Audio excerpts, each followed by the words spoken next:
ನನ್ನ ಪ್ರೀತಿಯ ಮಗುವೆ, ಎಲ್ಲಿಯ ತನಕ ನೀನು ದ್ವಂದ್ವ ಮನಸ್ಸಿನಲ್ಲಿ ಇರುತ್ತೀಯೋ ಅಲ್ಲಿಯವರೆಗೆ ಈ ಮಾಯೆ ಎಂಬುದು ನಿನ್ನನ್ನು ಬಾಧಿಸುತ್ತದೆ. ಸರಿ ತಪ್ಪು, ಒಳ್ಳೆಯದು ಕೆಟ್ಟದು, ಕತ್ತಲು ಮತ್ತು ಬೆಳಕು, ಹೀಗೆ ಬೇಕಾದಷ್ಟು ದ್ವಂದ್ವಗಳು ಇವೆ.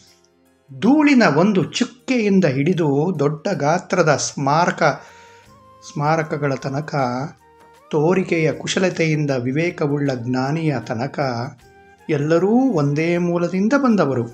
ಎಲ್ಲರೂ ತಮ್ಮ ತಮ್ಮ ಪ್ರಯಾಣದಲ್ಲಿ ಮತ್ತು ಅವರ ಕಾರ್ಯದಲ್ಲಿ ತೊಡಗಿರುತ್ತಾರೆ.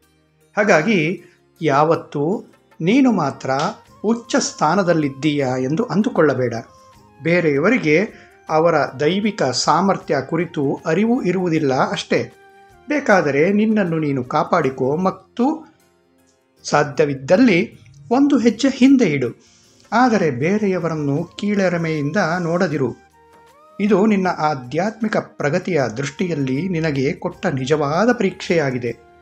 ನಮ್ಮ ಸಂಬಂಧಗಳು ಮತ್ತು ಪ್ರತಿನಿತ್ಯದ ಚಟುವಟಿಕೆಯ ಬದುಕು ಒಂದು ಪರೀಕ್ಷಾ ಕೇಂದ್ರವಾಗಿದೆ.